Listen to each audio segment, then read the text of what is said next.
Before I have my first coffee this morning, I need to get this out. This is urgent.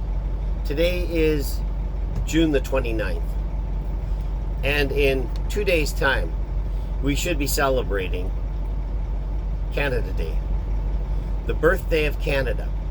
Now, I know it wasn't exactly on the date, but some time ago, we chose Canada Day to be celebrated on July 1st, and we're all good with that. It is the birthday of our country.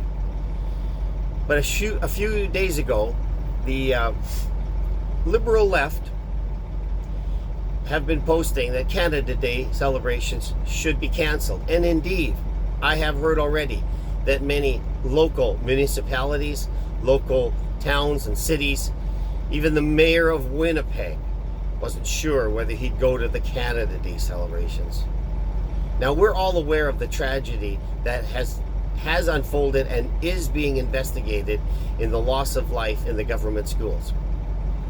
But on this point, for the first time, perhaps ever, I have to agree with our Prime Minister that the responsibility for these atrocities lay in the hands of a few, and those are the people who ran those schools.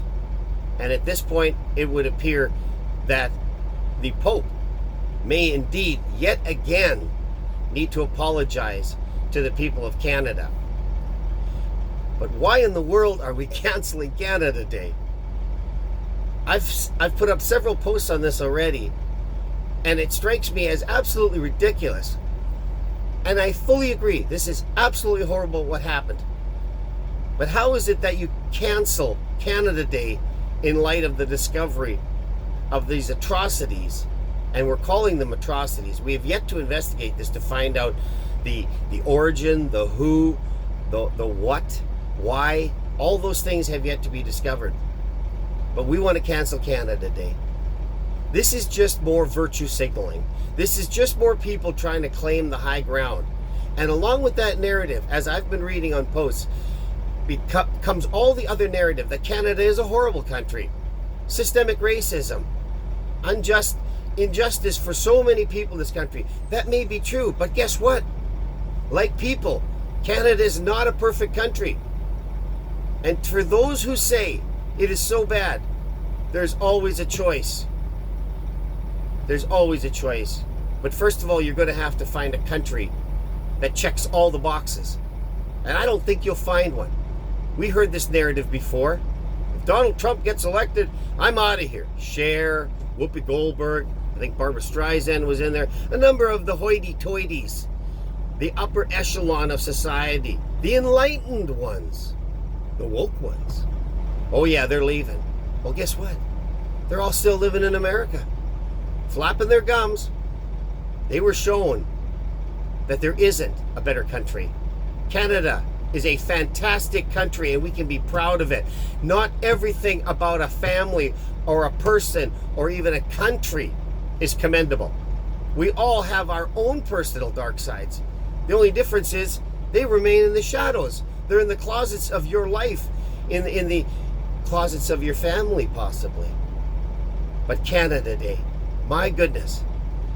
You know, Ronald Reagan once said that if America fails in its effort to remain the last bastion of freedom and democracy, there's nowhere left to go. And I maintain that Canada, as a country, as a member of the G7, stands as a great example of a country that you can be proud of and live in. We are not perfect, but my goodness, canceling Canada Day is just more of the cancel culture. That's all it is. And why is it that the smallest people, the lowest percentile of our population, get to choose and control the news cycle? They put this stuff up, and the feckless, and I love that word, feckless, spineless leadership that we see will not speak up against it. On the federal level, where is Gerald O'Toole? Hashtag, where is the tool? Candice Bergen, where the hell are you? You talk about denying and calling down anti-Semitism, that you do not condone it.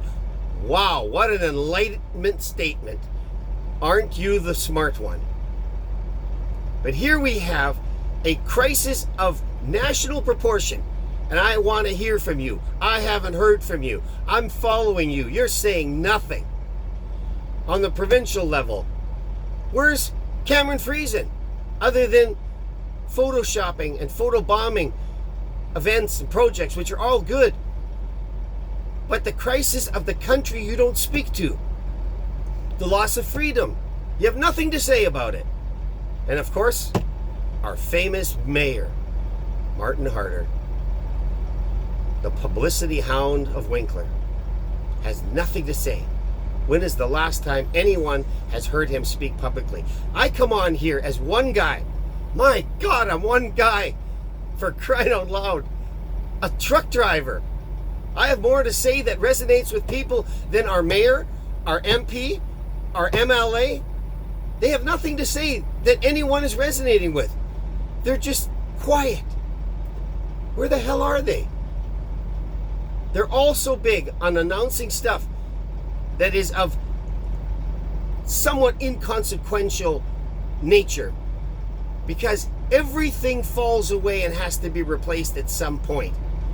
A building, a roadway, any major project will eventually be replaced by something else. But you cannot replace the soul of a country. You cannot replace freedom. When it's gone, it's gone. And I applaud the MP, Derek Sloan, for his conference last week and raising the flag on the alternative narrative. And now he's calling out for people to become whistleblowers. You know, we had snitch lines a little while ago in Winkler. What a despicable act. And nobody again spoke up against it. The mayor said nothing. The MLA said nothing. Like it was a good thing. Because we know that silence is often condoning. We don't need silence, folks. We need a voice. You need to get your voice and speak against these things that are happening. The bill of censorship, C10 or C36, they're both bad, I think, is going to censor everything you say.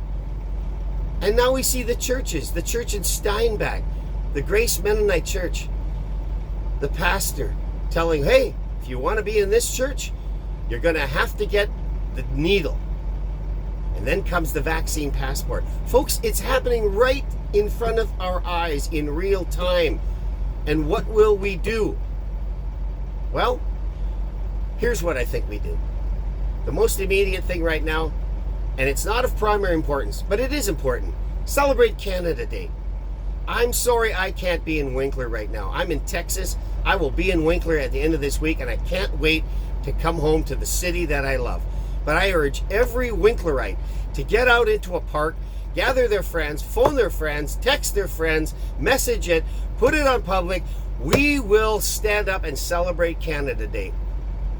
Not because it's perfect, not because there is a sinisterism to it of its past, but we don't live in the past.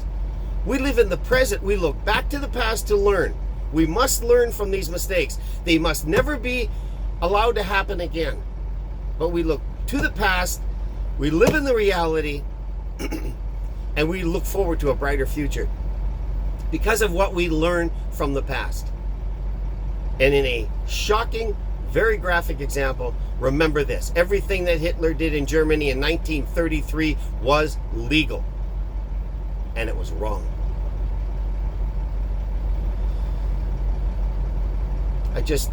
It's overwhelming. It's absolutely overwhelming. So I want to end this. I want to make it a little bit shorter. Canada Day, July 1st. It's our birthday. We already had birthdays canceled. We had Christmas canceled. We've had funerals canceled. You're being canceled. So in the smallest way, and in the most delightful way, get out into the parks and celebrate Canada Day. Find a way to do that. It's not about grandstanding or showboating. It's about doing something. Grab a picnic, go to the park, get your kids, go play on the swings. Let everybody come out of their house and say, we love Canada. We love Winkler. And we are showing our appreciation for that which we hold dear. I wish you all a good day.